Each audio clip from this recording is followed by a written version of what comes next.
আসসালামু আলাইকুম। নকিব ক্লাসরুমের পক্ষ থেকে তোমাদের জানাই আন্তরিক শুভেচ্ছা ও অভিনন্দন।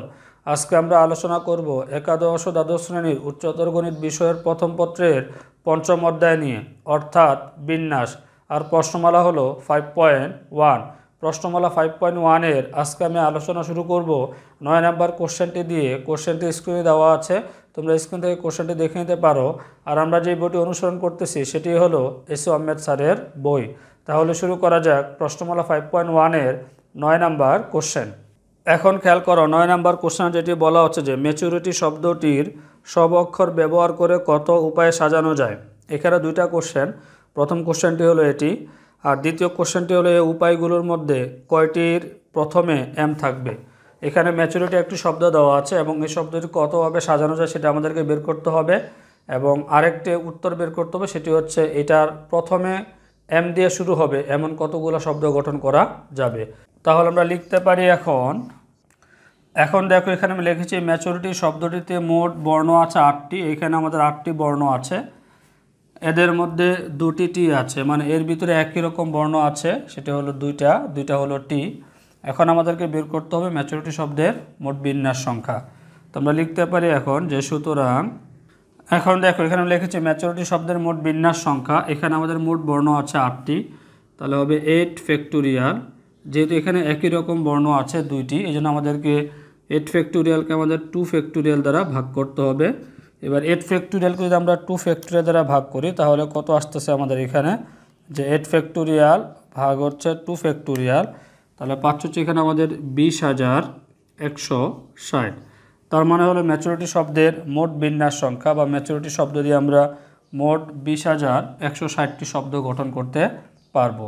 তারপরে আমাদেরকে বলা হচ্ছে আরেকটি কোশ্চেন উত্তর বের করার জন্য, সেটা হচ্ছে এই যে ম্যাচুরিটি শব্দটি আছে এটার প্রথমে এম দিয়া শুরু হবে কতগুলো শব্দ। যেমন এখানে এই শব্দটা শুরু হচ্ছে এম দিয়া, ম্যাচুরিটি একটা শব্দ, এরকম এমকে প্রথমে রেখে আমাদের কতগুলো শব্দ গঠন করা যাবে সেটা আমাদেরকে বের করতে হবে। তাহলে আমরা লিখতে পারি এখন দেখো এখানে লিখেছি প্রথমে এম রেখে মোট বিন্যাস সংখ্যা। যেহেতু প্রশ্নে আমাদেরকে বলছে প্রথমে এম রেখে আমাদের বিন্যাস করতে হবে। এখন দেখো আমরা একটা জিনিস আগেও বলেছিলাম, এখন আবার বলতেছি, যে কোনো কিছুর স্থান যদি নির্দিষ্ট করা হয় তাহলে মোট জিনিস থেকে ওটা বাদ দিতে হবে। যেহেতু আমরা এখানে এমকে নির্দিষ্ট করে দিয়েছি, মানে এম থাকবে প্রথম স্থানে, এই জন্য মোট যে বর্ণ আছে, মোট বর্ণ ছিল আমাদের হচ্ছে এখানে 8টি। 8টা বর্ণ থেকে আমাদেরকে একটা বর্ণ বাদ দিতে হবে, তাহলে আমাদের মোট বর্ণ থাকবে হচ্ছে এখন 7টি। তো আমরা বসাবো হচ্ছে 7 ফ্যাক্টোরিয়াল। তার ভিতরে দেখতে হবে একই রকম বর্ণ আছে কয়টি, একই রকম বর্ণ আছে আমাদের 2টি, তাহলে ভাগ করতে হচ্ছে 2 ফ্যাক্টোরিয়াল দ্বারা। এবার 7 ফ্যাক্টোরিয়ালকে যদি আমরা 2 ফ্যাক্টোরিয়াল দ্বারা ভাগ করে দিই তাহলে যেটা আসবে ওইটা হচ্ছে আমাদের রেজাল্ট। তার মানে আসতেছে এখানে আমাদের 2520। তার মানে হচ্ছে যদি আমরা এমকে প্রথমে রাখি তাহলে 2520টি শব্দ আমরা গঠন করতে পারবো। এখন আমি আলোচনা করব প্রশ্নমালা 5.1-এর 10 নম্বর কোশ্চেনটি নিয়ে। কোশ্চেনটি স্ক্রিনে দেওয়া আছে, তোমরা স্ক্রিন থেকে কোশ্চেনটি দেখে নিতে পারো। তাহলে শুরু করা যাক প্রশ্নমালা 5.1-এর 10 নম্বর কোশ্চেন। 10 নম্বর কোশ্চেনে যেটি বলা হচ্ছে যে একজন লোকের একটি সাদা, 2টি লাল ও 3টি সবুজ পতাকা আছে। একটির উপর আরেকটি সাজালে 4টি পতাকা নিয়ে কতগুলো বিভিন্ন সংকেত তৈরি করতে পারবেন। দেখো একজন লোকের কাছে 3 ধরনের বা 3 কালারের পতাকা আছে। একটি হলো সাদা, 2টি হলো লাল, আর হচ্ছে 3টি হলো সবুজ পতাকা। এখন আমাদেরকে বলা হচ্ছে একটার উপর যদি আরেকটা আমরা সাজাই তাহলে মোট কতগুলো সংকেত এখানে তৈরি করা যাবে সেটা আমাদেরকে বের করতে হবে। তাহলে আমরা লিখতে পারি এখন খেয়াল করো, এখানে আমাদেরকে যেহেতু বলা হয়েছে যে 3 ধরনের পতাকা ছিল, সাদা, লাল এবং সবুজ। এখানে আমি সাদা লিখেছি, লাল, তারপর হচ্ছে সবুজ। সাদা পতাকা ছিল 1টি, লাল পতাকা ছিল 2টি এবং সবুজ পতাকা ছিল 3টি। এখন লোকটি কতভাবে সাজালে সে 4টি পতাকা নিয়ে বিভিন্ন সংকেত তৈরি করতে পারবে সেই জিনিসটা আমি এখানে দেখিয়েছি। 1 নম্বরে ধরলাম এখান থেকে সে কোনো পতাকা নিবে না, এখান থেকে 2টা পতাকা নিবে, এখান থেকে হচ্ছে 2টা পতাকা, 4টা পতাকা হয়ে গেল। 2 নম্বরে হলো এখানে 0 ধরেছি, এখান থেকে একটা পতাকা আর এখান থেকে আমাদের 3টা পতাকা সে নিতে পারবে। আর 3 নম্বরে হলো এখানে একটা পতাকা, এখান থেকে কোনো পতাকা নিচ্ছি না, এবং এখান থেকে হচ্ছে 3টা পতাকা। তাহলে এইভাবে একটা শব্দ বা এইভাবে একটা সেই সংকেত গঠন করতে পারে। 4 নম্বরে হলো এখান থেকে একটা পতাকা নিয়েছি, সাদা থেকে, লাল থেকে একটা এবং সবুজ থেকে হচ্ছে 2টা। আর তারপর হচ্ছে 5 নম্বরে এখান থেকে একটা সাদা পতাকা আর এখান থেকে হচ্ছে 2টা লাল এবং একটা সবুজ পতাকা নিয়েছি। তার মানে সে 5টি উপায়ে বিভিন্ন সংকেত সে তৈরি করতে পারবে। এখানে আমি নিচে লিখেছি এক অনুযায়ী পছন্দ করলে সাজানো সংখ্যাটা কত হবে। এখানে একটা কমা দিতে পারি আমরা। যদি এক অনুযায়ী পছন্দ করে তাহলে সাজানো সংখ্যাটা আমরা বের করব। এক হচ্ছে যে এটার জন্য, তাহলে এখানে আমাদের মোট পতাকা হচ্ছে কয়টা? 4টা। যেমন এখানে 2টা, এখানে 4টা পতাকা আমাদের নিতে হবে।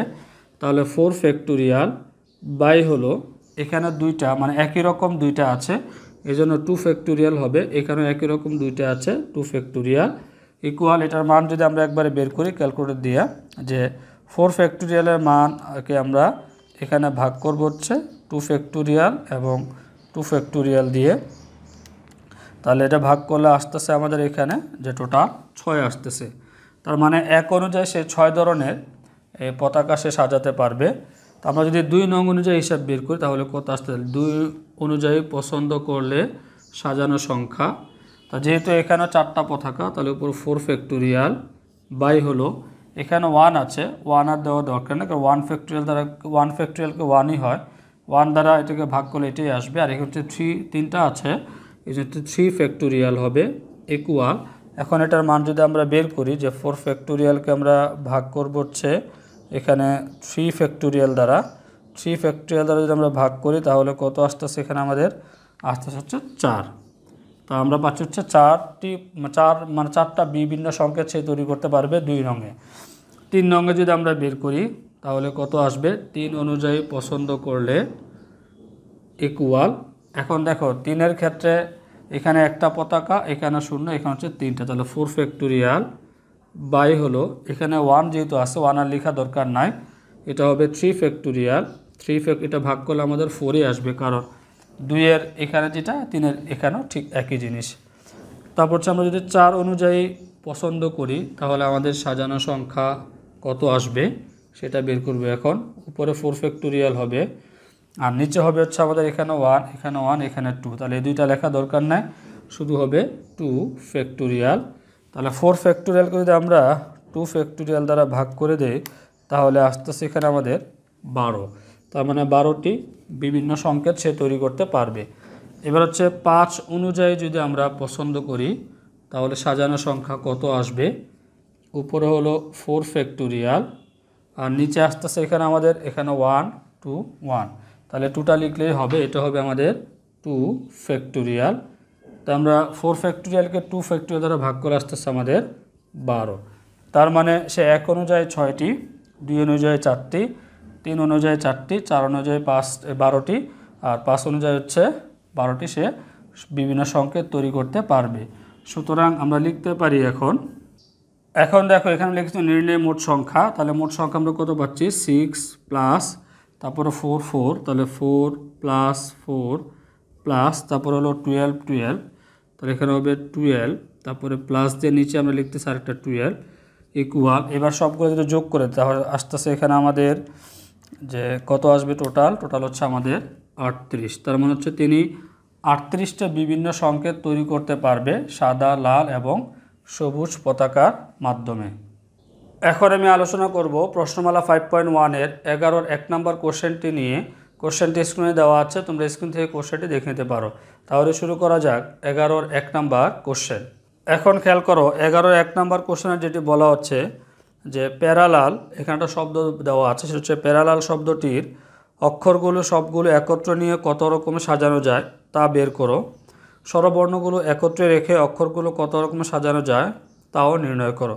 এখানে 2টা উত্তর আমাদেরকে বের করতে হবে। প্রথমে প্যারালাল যে শব্দটি আছে এটার মোট কতভাবে সাজানো যায় সেটা আমাদেরকে বের করতে হবে। তারপর হচ্ছে এখানে প্যারালাল শব্দের ভিতরে স্বরবর্ণ যেগুলো আছে সেগুলোকে একত্রে রেখে কতভাবে সাজানো যায় সেটাও আমাদেরকে বের করতে হবে। তাহলে আমরা লিখতে পারি এখন খেয়াল করে এখানে আমি লিখেছি প্যারালাল শব্দটিতে মোট বর্ণ আছে 8টি, এখানে 8টা বর্ণ আছে। এদের মধ্যে 2টি এ আছে বা 2টি এ, 3টি এল আছে এবং স্বরবর্ণ আছে এখানে আমাদের 3টি। এখন দেখো যেহেতু বলছে প্যারালাল শব্দটির মোট বিন্যাস কত বা কতভাবে সাজানো যায় সেটা আমাদেরকে বের করতে হবে। তো আমরা লিখতে পারি এখন দেখো এখানে আমি লিখেছি প্যারালাল শব্দের সাজানো সংখ্যা বা প্যারালাল শব্দকে আমরা কতভাবে সাজাতে পারি। যেহেতু এখানে আমাদের 8 বা 8টি বর্ণ আছে, তাহলে হবে 8 ফ্যাক্টোরিয়াল বাই হবে, যেহেতু এখানে একই রকম বর্ণ আছে, একই রকম বর্ণ আছে, এ হলো 2টা, তাহলে 2 ফ্যাক্টোরিয়াল হবে। আর এখানে এল আছে 3টা, তাহলে এটা হবে 3 ফ্যাক্টোরিয়াল। এবার 8 ফ্যাক্টোরিয়ালকে যদি আমরা এটা দ্বারা ভাগ করে দেই তাহলে আমাদের অ্যান্সারটা চলে আসবে। তাহলে 8 ফ্যাক্টোরিয়াল, তারপর হচ্ছে ভাগ হবে এখানে 2 ফ্যাক্টোরিয়াল, আর ইন্টু হচ্ছে আমাদের 3 ফ্যাক্টোরিয়াল। তাহলে আসতেছে এখানে আমাদের 3360। তার মানে হলো প্যারালাল শব্দটিকে আমরা 3360টি উপায়ে সাজাতে পারি। এখন দেখো এখানে আমাদের আরেকটি কোশ্চেন উত্তর বের করতে হবে যে প্যারালাল শব্দটিতে স্বরবর্ণগুলোকে একত্রে রেখে আমাদের কতভাবে সাজানো যায়। আমরা জানাচ্ছি যখনই প্রশ্নে বলা হয় যে স্বরবর্ণগুলো একত্রে রেখে, তখন আমাদেরকে যেটা করতে হয়, স্বরবর্ণ যেগুলো থাকবে সেগুলোকে একটা বর্ণ হিসেবে বিবেচনা করতে হবে।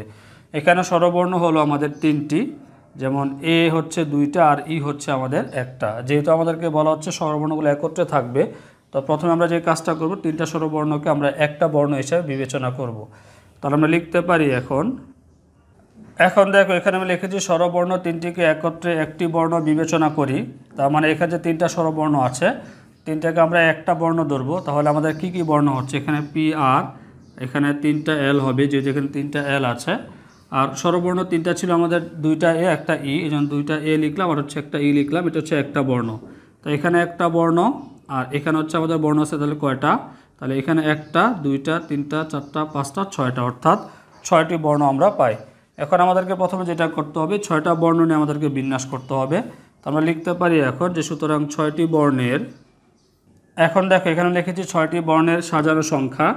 এখন দেখো 6টা বর্ণ, তাহলে এখানে হবে আমাদের 6 ফ্যাক্টোরিয়াল, আর বাই হবে কত, যেমন এখানে আমাদের 3টা এল আছে, তাহলে এটা হবে 3 ফ্যাক্টোরিয়াল। এখন অনেকে কোশ্চেন করতে পারে এখানে তো 2টা এ আছে, তাহলে এখানে 2 ফ্যাক্টোরিয়াল কেন হয়নি। এটা না হওয়ার কারণ হলো আমরা এই 3টা স্বরবর্ণকে একটা বর্ণ হিসাবে ধরেছি, মানে হচ্ছে এখানে 2টা এ আছে সত্য, কিন্তু এখানে আমরা 3টাকে ধরেছি একটা। তো যখন 3টাকে আমরা একটা ধরেছি তখন 3টা বর্ণ আর নেই, তখন আমাদের বর্ণ হয়ে গেছে একটা, যার কারণে এখানে আমাদের নিচেটা দ্বারা ভাগ করতে হয় না 2 ফ্যাক্টোরিয়াল দিয়ে। এই জন্য এটা বাদে আমাদের হিসাব করতে হবে এখানে কয়টা বর্ণ একই রকম আছে। যেহেতু 3টা বর্ণ একই রকম আছে, এই জন্য আমরা এখানে 3 ফ্যাক্টোরিয়াল দ্বারা ভাগ করলাম। তাহলে 6 ফ্যাক্টোরিয়ালকে যদি আমরা 3 ফ্যাক্টোরিয়াল দ্বারা ভাগ করে দেই তাহলে কত আসতেছে, এখানে আমাদের মোট আসতেছে 120। তার মানে হচ্ছে আমরা যদি স্বরবর্ণটাকে একটা বা স্বরবর্ণগুলোকে একটা বর্ণ ধরি, তাহলে বাকি বর্ণগুলা সাজানো যা হচ্ছে 120টি উপায়ে। এখন দেখো স্বরবর্ণগুলো যেহেতু আমরা একত্রে ধরেছি এখানে একটা বর্ণ, এখন তো স্বরবর্ণগুলো আবার নিজেদের ভিতরে বিন্যাস করতে পারে। যেমন এখানে লিখেছে ডাবল এ ই, এটা হতে পারে এরকম যে ই ডাবল এ হতে পারে, অথবা এ ই আবার এ হতে পারে। এই জন্য এখন স্বরবর্ণগুলো আবার নিজেদের ভিতরে বিন্যাস করবে কত উপায়, সেটা আমাদেরকে বের করতে হবে। তো আমরা লিখতে পারি এখন দেখো এখানে আমি লিখেছি স্বরবর্ণগুলো তাদের নিজেদের মধ্যে সাজানো যায়। দেখো স্বরবর্ণ ছিল আমাদের 3টা, তাহলে হবে 3 ফ্যাক্টোরিয়াল, তার ভিতরে আবার 2টা একই রকম বর্ণ আছে, হচ্ছে এখানে 2 ফ্যাক্টোরিয়াল উপায়ে। এটা তোমরা ভালোভাবে মনে রাখবা, যেহেতু এখানে স্বরবর্ণ ছিল আমাদের 3টা, এই জন্য 3 ফ্যাক্টোরিয়াল, 3টা স্বরবর্ণের ভিতরে আবার 2টা একই রকম, এই জন্য হচ্ছে 2 ফ্যাক্টোরিয়াল। এবার 3 ফ্যাক্টোরিয়াল যদি আমরা 2 ফ্যাক্টোরিয়াল দ্বারা ভাগ করি তাহলে কত আসতেছে, এখানে আমাদের আসতেছে হচ্ছে 3। তার মানে হচ্ছে স্বরবর্ণগুলা নিজেদের ভিতরে বিন্যাস করে 3 বা 3টি উপায়ে। এখন দেখো কোশ্চেনে যেহেতু আমাদেরকে বলা হয়েছে যে স্বরবর্ণগুলোকে একত্রে রেখে কতভাবে সাজানো যায়, সেটা হলো আমরা এখানে পেয়েছি 120 এবং এখানে পেয়েছি 3, এই দুইটা গুণ করে দিলে হয়ে যাবে। এখন দেখো এখানে হচ্ছে আমরা যেহেতু স্বরবর্ণগুলো 3টা একত্রে আছে, তার মানে হচ্ছে 120টি উপায়ে সাজানো যায়। আর স্বরবর্ণগুলো নিজেরা বিন্যাস করেছে আবার 3 উপায়ে। এখন এই দুটা গুণ করে দিলে আমাদের যে স্বরবর্ণগুলো একত্রে রেখে কতভাবে সাজানো যাবে সেটা আমরা পেয়ে যাব। তো আমরা লিখতে পারি এখন দেখো এখানে আমি লিখেছি প্যারালাল শব্দের স্বরবর্ণগুলো একত্রে রেখে সাজানো যায়। আমরা এখানে পেয়েছি 120, আর স্বরবর্ণগুলো নিজেদের ভিতরে বিন্যাস করেছে 3 উপায়ে, তাহলে 120 ইন্টু হলো 3। এবার 120কে যদি আমরা 3 দ্বারা গুণ করি তাহলে আসতেছে এখানে আমাদের 360। তার মানে হচ্ছে স্বরবর্ণগুলো যদি একত্রে রাখা হয় প্যারালাল শব্দের, তাহলে 360টি উপায় আমাদের প্যারালাল শব্দকে বিন্যাস করা যাবে অথবা সাজানো যাবে। আজকে তাহলে আমাদের এ পর্যন্তই থাকবে। আজকের ক্লাস নিয়ে যদি তোমাদের কোনো কিছু জানার থাকে অথবা প্রশ্ন থাকে তাহলে তোমরা তা আমাদেরকে কমেন্টস করে জানাতে পারো অথবা ফেসবুকের মাধ্যমে যোগাযোগ করতে পারো।